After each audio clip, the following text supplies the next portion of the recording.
O Dedinho de Prosa está começando e hoje nós vamos conversar com o professor Hermano Falcone, que tem aqui um currículo invejável na área de medicina, filosofia e tem até ossos de cristal. Professor, o que são os ossos de cristal?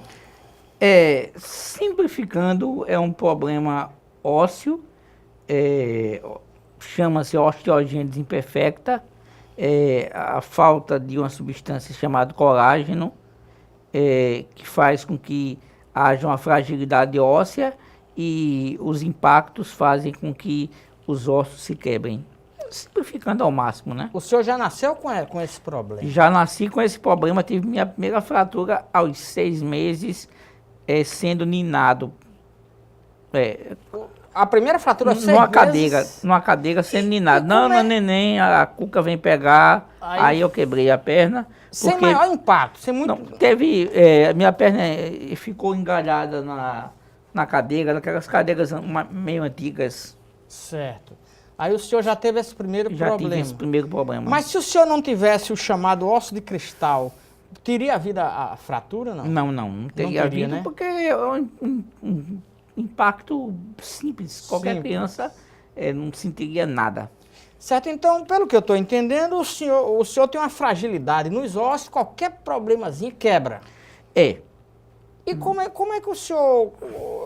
Como foi isso na sua vida, na sua infância principalmente, que é um período que a pessoa tem muita energia, se movimenta muito e tal. Que tipo de dificuldade o senhor enfrentou? Bastante. Agora, vou só dar uma dica aqui bem interessante. Na adolescência, a partir dos 16, 17, há uma diminuição. Os hormônios ajudam a você ficar mais resistente. Não é tão cristal, é mais um vidro, né? Mais um vidro. Passa a ser vidro. Aí na terceira idade a gente volta a ter novamente o problema. Tem isso? Tem isso. E o senhor, ao longo da sua vida, teve quantas fraturas? Só para a gente ter uma ideia da dimensão desse problema. Me lembro de 27. 27 fraturas? Boa parte localizada no fêmur direito.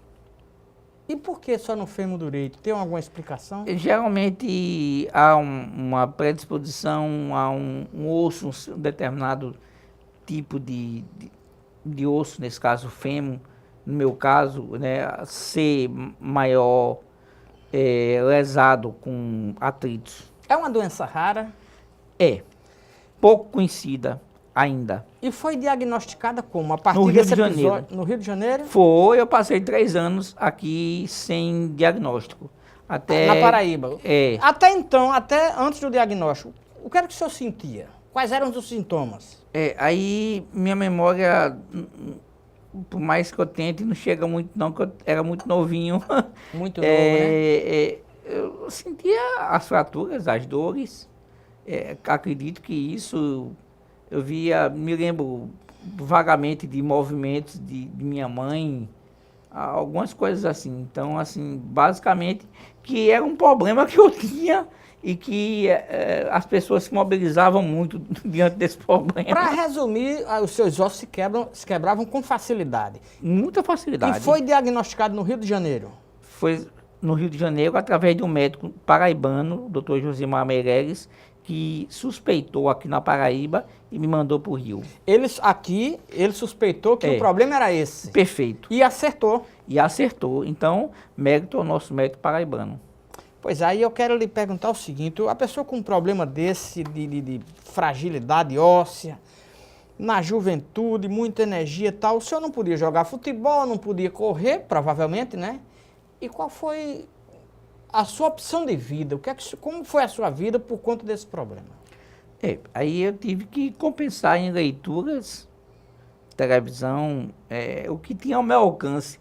Eu não peguei a época da internet, é bom lembrar, ainda bem, porque hoje em dia uma das minhas preocupações como profissional é a dependência de internet, de WhatsApp, de Facebook, dessas coisas todas, que a gente deve usar, mas não de maneira abusiva.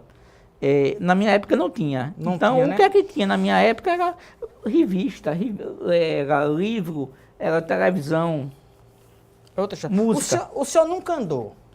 Andei. Até que idade? Andei. Eu andei até os 7, 8 anos.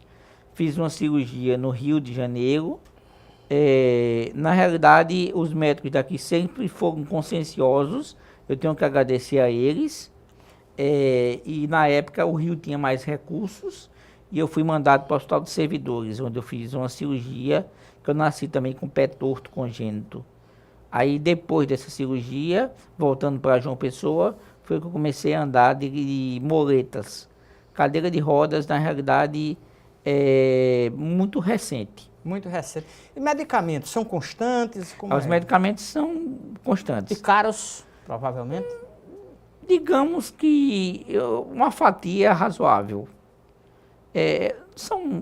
Não é, tudo junto é um custo alto. Pois é. Aí então o senhor chegou e disse, bom, a partir de agora o senhor vai ficar numa cadeira de roda, a sua vida vai ser limitada. Então o senhor passou a ter uma vida de televisão, leitura e o que mais?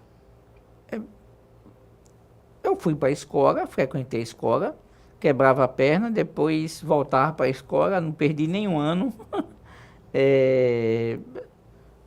O que tinha em mãos era basicamente isso. Brincadeira, brinquedos, jogos, música. Eu sempre gostei muito de música. Então, assim, era o universo que eu podia explorar bastante. Né? Aí eu queria abordar o seguinte.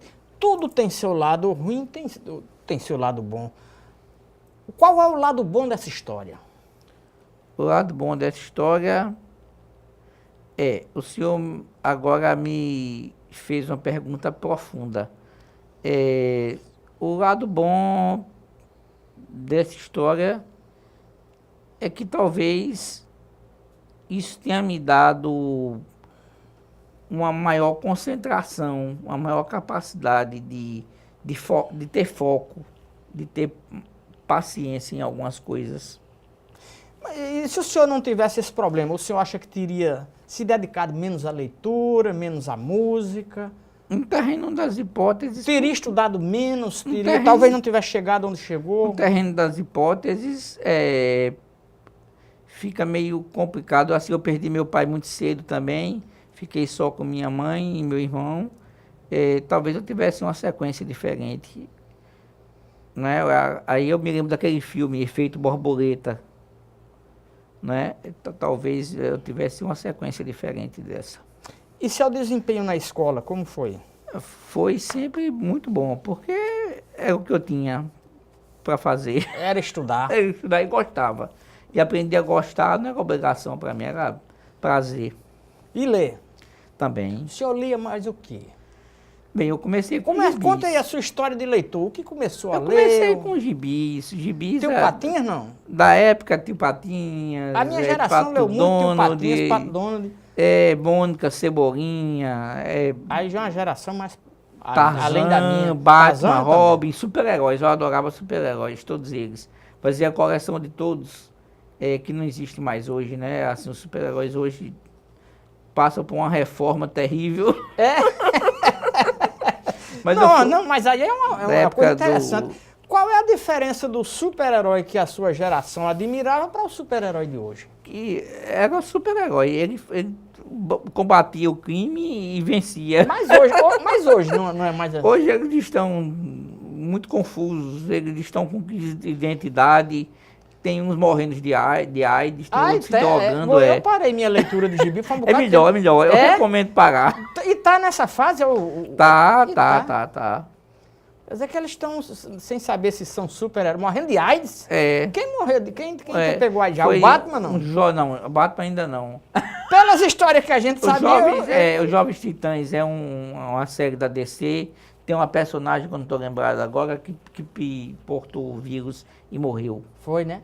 Sem querer ser preconceituoso de jeito nenhum, mas pelo menos porque a geração ouvia falar, a essa altura quem poderia ter suspeito de AIDS era o Batman e o Robin, né?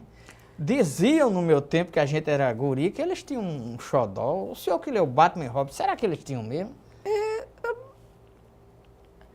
Batman depois ficou sozinho, né? Fez uma carreira... Solo e Robin fez outra solo também, né? Mas deu certo, não? Deu certo. Deu, né? Eu gostava muito de Batman e Robin.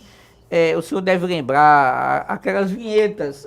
Ó, aquelas vinhetas de Batman e Robin. Tantanana, Batman. Tá, me lembro demais, todas as tardes eu assisti aquilo. Mas não conte pra ninguém, não. Aqui é segredo. Certo. Eu gostava muito da Mulher Gato. E era Eu só achei por causa da Mulher Gato.